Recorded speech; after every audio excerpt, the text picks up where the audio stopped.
your host, Dianne Hart. Welcome to Where Are They Now? My special guest tonight is Detroit Red, one of the baddest comics you all have ever seen or heard. So good evening. How are you? Good evening. Thank you for having me. Oh, absolutely. It's our pleasure to have you on Where Are They Now? So, we're going to jump right in. Where have you been and where you are now is critically important to so many people. So we're going to talk a little bit about that. Okay. Where are you from? Detroit, Michigan, born and raised. Literally cannot escape this bad boy. My money just won't get up high enough so I can get out. No, I love my city. Born and raised in Detroit native. You see in my name, I represent it everywhere I go. Detroit Red. So what school did you attend? High school, I went to Pershing High School. Middle school, I went to two, Farwell and Von Steuben. Well, high school, I went to two as well. I swore I did. Got kicked out of there and they sent me on to Persian. But all Detroit public schools, decent education. I can't say it wasn't when I was paying attention. But all Detroit public schools. How old were you when you started into comedy? Did you start in elementary school cutting up? Well, yeah, I was a class clown my whole life. That's definite. I stayed in trouble for talking too much and wanting to be the funny guy. Actually, when I started comedy, that was not my goal. It was not in my list of things I wanted to do. I was always a silly guy, sociable guy, never shied away from talking to folks or interacting with people. And what happened was in 1998, my mother passed in February of that year. And 6 months later, my father passed in September. When you go through losing a parent and then two parents in such a short period of time at that age, you kind of handle things a little different. I was the only child. So I kind of receded from the world, as they would say. I shrunk back into the shelter of home when people wouldn't see me. So one of my cousins actually called me one night by direction of the elders, hey, go check on that boy, and took me to an open mic here in Detroit, which was very big back in 98 at Coco's House of Comedy. Yeah. I had never been to a live comedy show, and this particular show was like a variety open mic. You didn't just get comedians, you had musicians, poetry, comics, dance, all types of acts. Right. And I saw a comedian named Foolish. He had just done B.E.T Comic View. He was just getting to be a radio personality here in Detroit. And I laughed so hard that night. And something said, you can do this. So I asked my cousin, which she had already been hanging around comedy as a comedy fan, knew a lot of the comedians, and she told me how to come back, sign up. And I went back the next week. And at that time, Bill Clinton had his little, fling or Oval Office, shenanigans, as we will say. I didn't know nothing about writing no joke, but I knew how to talk mess about situations. So I got up there and for 7 minutes, that's what I talked about. My ideals and thoughts on Monica keeping this dress, him in the Oval Office getting his, fun time in.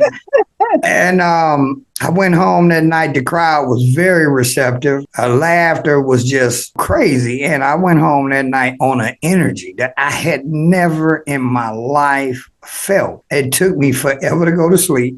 Couldn't wind down. And when I did, and a lot of people think I'd be making this up, but I'm really real about this. When I did, I dreamed of my father just laughing uncontrollably. And I've been on the stage ever since. 26 years in October this year. Wow. So he gave you that extra boost of energy that you needed to continue. You knew At that point you were on the right track. Yeah, and my old man, when he was alive, he was the most stone-faced, quiet guy around his buddies and other family. But to me, he was like the scariest image in my life. He wasn't abusive or nothing. He was just a really quiet, serious man. He very rarely spoke. His nickname was Giggy, but I very rarely saw him giggle. So when I had that dream, but what's so funny about that is in June of that year, me and him were sitting on the porch, middle of the summer, and out of nowhere, I told him, you know what, Pop? I'm going to be a stand-up comedian. And he giggled. Now, I really had no intentions of doing it. I had just been hearing my friends say, so long, you should do it, you should do it. So I kind of shot it at him to see his reaction. And he kind of giggled then, knowing that I'm the guy that always come up with something to do, but had do half of it. And so when I did that night and I had that dream, it was like this confirmation that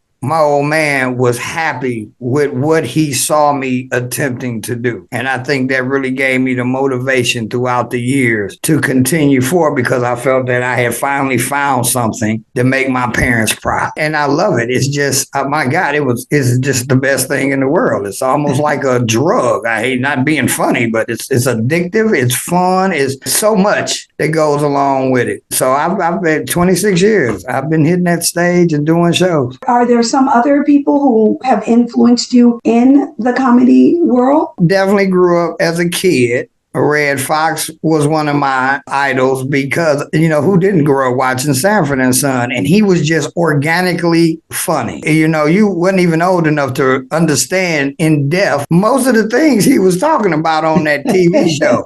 I hadn't even heard none of his after party records, because a lot of people don't know Red Fox was actually the godfather of rated R urban comedy. You could even sell his records in the record shop. Grown-ups would play these things like they were at an after-hour strip club. Just seeing him on TV, he was always so funny to me. Eddie Murphy, definitely big impact. Raw, delirious. I mean, as a teenager, that was like my favorite comedy to watch. And then I really wasn't that knowledge. Richard Pryor was not a big stand-up influence at that time because I only knew of him in the movies, which he was hilarious in all his movies. And then later on down the line, Robert Harris and Bernie Mac really became one of my type idols. So if I had to name my top 5, it would be Red Fox, Richard Pryor, Eddie Murphy, Bernie Mac, and Robert Harris. Rest in peace to all those that's passed on since then. Wow, what a lineup.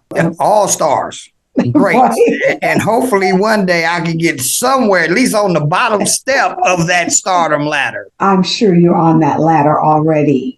Oh, so you write most of your comedy? I write all. From the time I started, I really do not do a lot of exaggeration comedy is what I describe it as, where comics write and make up kind of fictional type jokes. My comedy is really based off real life. Situations, events, current affairs, things that's going on in everyday life. So I do what I call real life comedy because my motto is life is the biggest joke. It's the punchline. That is a good line for it. I never thought about that. Laughter is so rewarding and it helps you through so many things. So I'd much rather be laughing than crying because it just warms your heart to giggle, makes you feel good. So I can imagine you at a concert energizing everybody there. I appreciate it. It's healing. It's nothing more rewarding to bring a smile to strangers' faces. I mean, there's a lot of funny people in the world, people that make their family and their friends laugh, but to be able to say things that the average individual may be too scared or had too much inhibition to let out, and then they hear you up here making light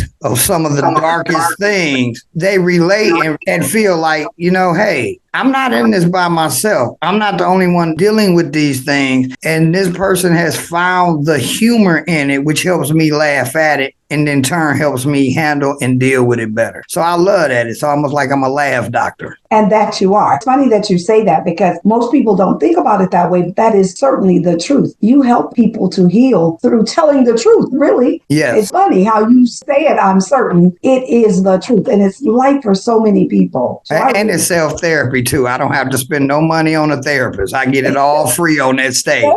You're your own therapist and therapist for many others. Because sometimes just getting it off your chest is the biggest relief. That's so true. Have you ever written for anybody else? No, I haven't actually, because at one point younger in my career, I did hire somebody for a brief moment to try to write some material for me. And he was very honest with me. He was like, I'll take the little money that, I'll charge you, of course, because we got bills to pay. He said, but nobody can ever write your material for you because you know what you've experienced.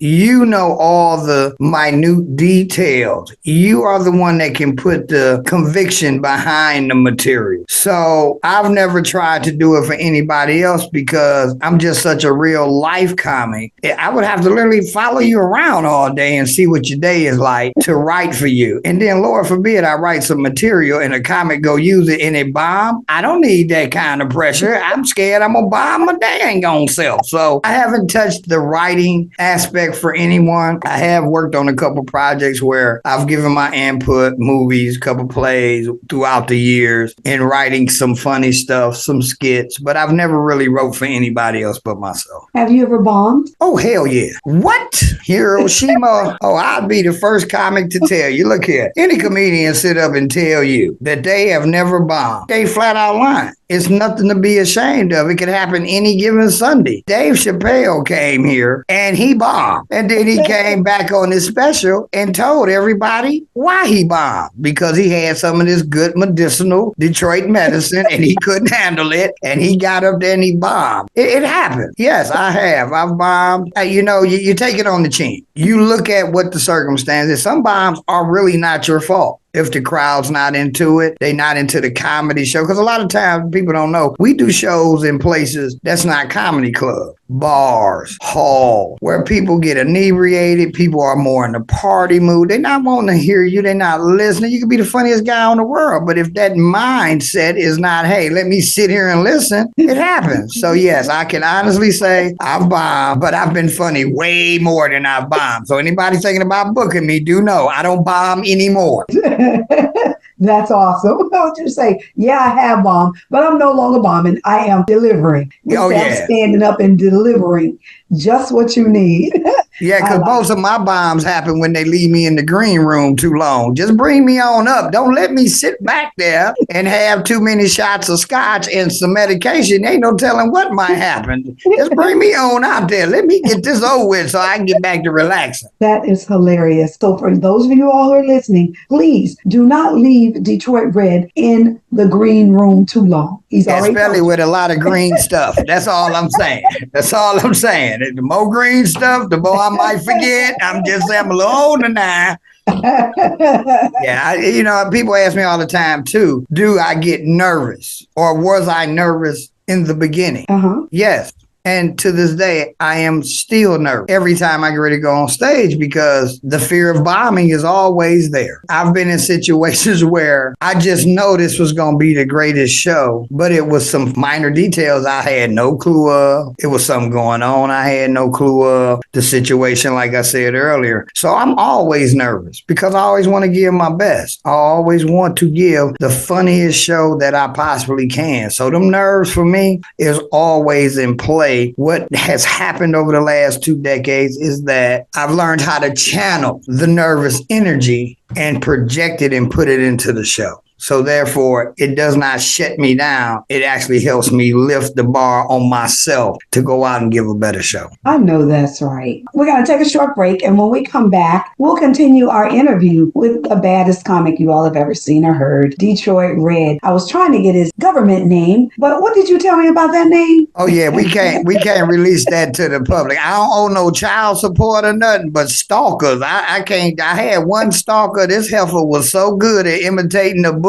She was outside my house for 2 days before I realized it was an actual woman. I kind of keep the government name on the DL because you never know. They get hold of your government name. I ain't worried about no credit theft because you mess around and go to jail trying to get a credit card in my name. I'm a minus 250. Yeah, I keep that government name on the DL because, people are a little nutty nowadays. They absolutely are. So we're going to take a short break and we'll be right back. A couple of y'all kind of confused right now. We are. You're like, this motherfucker pale? He got a fro? What color are you? I'm that new nigga. I'm the hybrid. I'm that new high yellow motherfucker. My ex-old lady decided she wanted them new grab you eyelashes. You know them bitches when you blink your eye look like you're about to snatch your ass. And we done got freaky and drunk, so she wants to hide the banana. I'm like, fuck it, hide this bitch. Smoke that cigar, go on, stick it down there. The problem is, as skilled as she was, when she got it all the way down, the eyelash brushed me right here in my hip.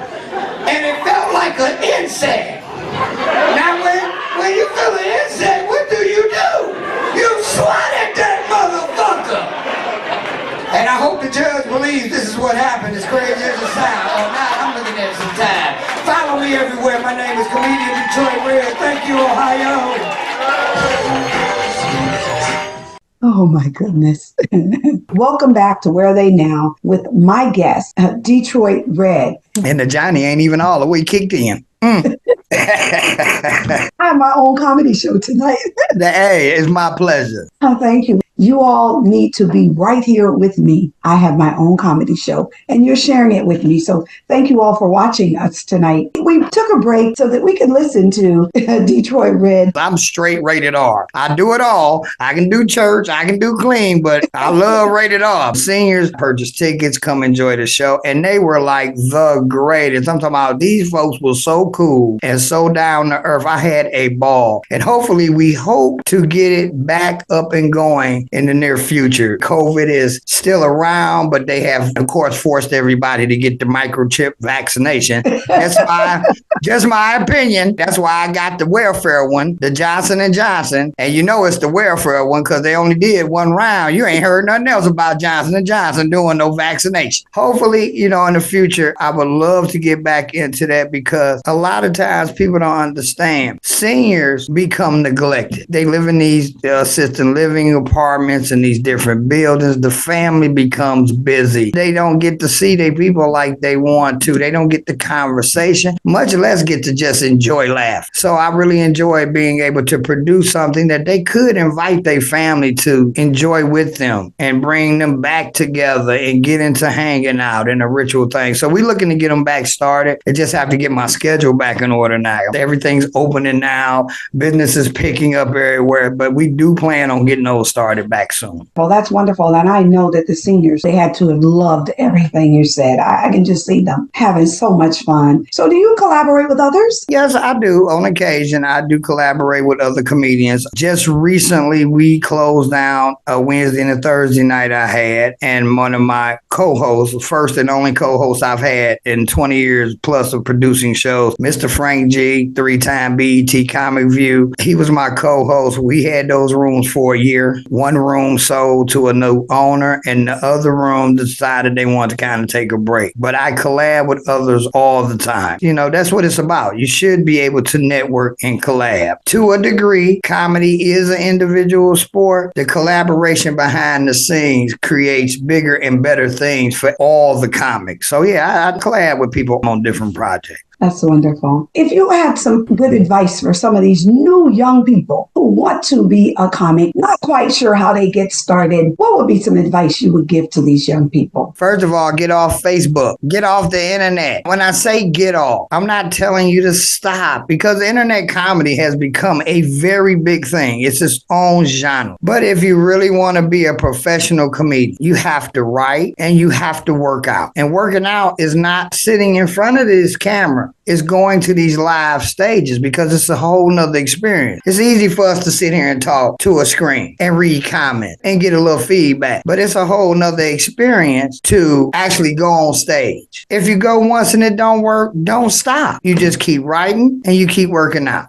Don't expect more before the time for it to come happens. A lot of our younger comedians, I hate to say this, have gotten kind of this sense of entitlement because they may do one or two bar shows. They may be funny on Facebook, but ain't really hitting on the stage. They want to be excelled and promoted to positions they're not quite ready for. You have to have a certain amount of time to do everything. As a host, the average professional comedy club wants you to have a solid 15 minutes, a feature, solid 25 minutes, and a headliner is 45 minutes to an hour. They want you to have material. They don't want you to get on here and talk like you talking on live. They don't want you quoting a bunch of memes. They want you to actually have material. So write, and work it out. A lot of new comics I've been talking to lately has expressed that they always trying new stuff. That's not really how it works. It's okay to try new material. You can't write so much material and then perfect none of it. A joke can evolve. A 1-minute joke can evolve to a 20-minute set if you really keep writing and working it. Before you know it, you've built this list of jokes that give you the hour and a half. I know new comics that's shooting specials and got 50 minutes of mess talking and maybe 10 minutes of real material. And then when they burn out, they trying to figure out, well, what happened? What happened is the people that's been in this game and not new to it, but true to it, recognize those that write and work out from those that's just getting up and BSing and mess talking on the microphone. But write and work out. Hit every open mic you can. Takes 1,000 mics. I tell every new comic, you need 1,000 mics under your belt before you can consider yourself having this time. It sounds like it's easy to do, but reality is, if you work a day job, life is lifing while you're trying to do this. You have to have the fortitude and the tenacity to get in that stage. Some days I do 11-hour shifts. I still work a day job. I've always worked a day job because I ain't gonna be no struggling artist.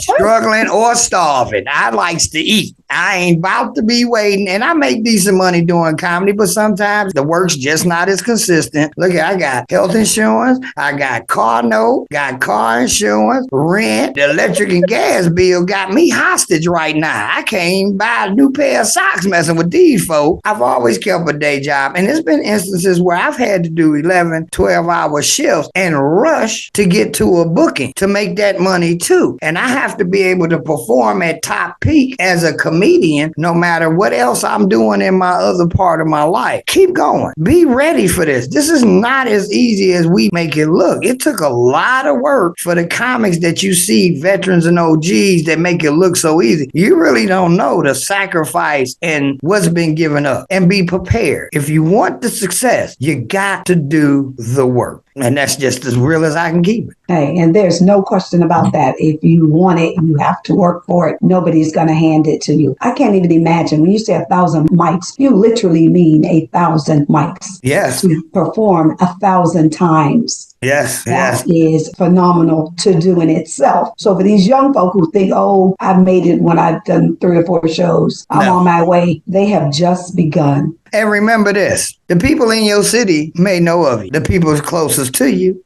definitely know you. Right. But for every 2 people that know you, it's 2,000 that's never heard of you. So you're never done trying to make your name a household name. It's never, the work is never done. I've been doing this 26 years, but it's like 300-something million people in the country. I may have 500,000 that may know me by name and face. So that's nothing. My work is not done. It won't be done until the whole country knows who I am. And that should be the goal and mindset of any new comic. Don't feel as though you've gotten a little popularity in your local market and that's where it stopped, because it doesn't. That local market knows you, but it's 100 more local markets that's never heard of you. Like some of the folks that's listening to this podcast, they sitting here wondering about where they at now. We're wondering where the hell I been. Who is he? I know that, but hey, it never stops. Where are you performing now, or are you performing currently? And if so, where can we see you? I just had 2 shows Saturday. One was at Inkster, Michigan, Recreational Center, clean show. Following that night was the Blues After Party. We had King George and Pookie Bear. I don't know if people know. Pookie Bear. Pookie, I don't. Pookie Bear. The side chick song. Southern Soul.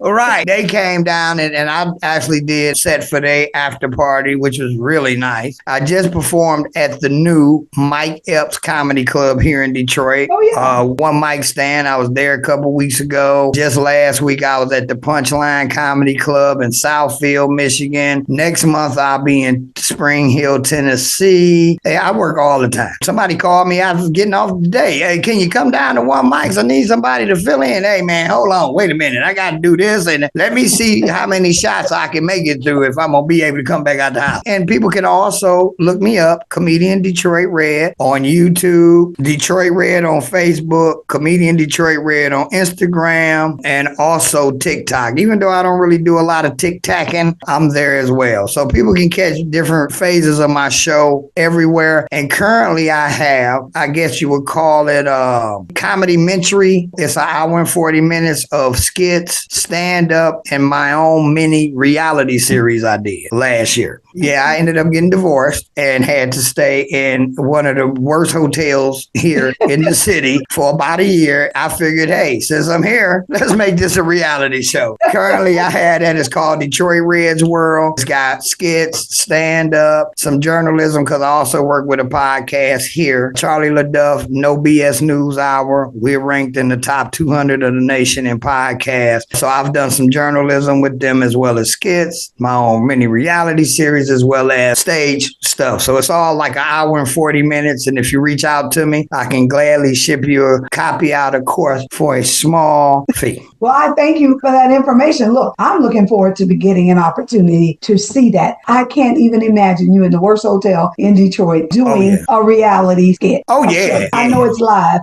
Oh, yeah. Had a ball there, boy. You talk about meeting the best of life. Huh. I'm going to tell you this. A lot of people look at some of the worst places and assume because the place may not be the best, the people in the place aren't the best either. But I actually met a lot of great people. Some had fallen on hard times. Some had, been in some trouble. They were all there to get back on track. And I met a lot of cool people in the midst of doing this. So I had a ball. It wasn't the best, but it wasn't the worst either. I had fun. I can't say I did. And that's the most important part, isn't it? Oh, yeah. I didn't get shot or stabbed. So I guess I'm doing pretty good.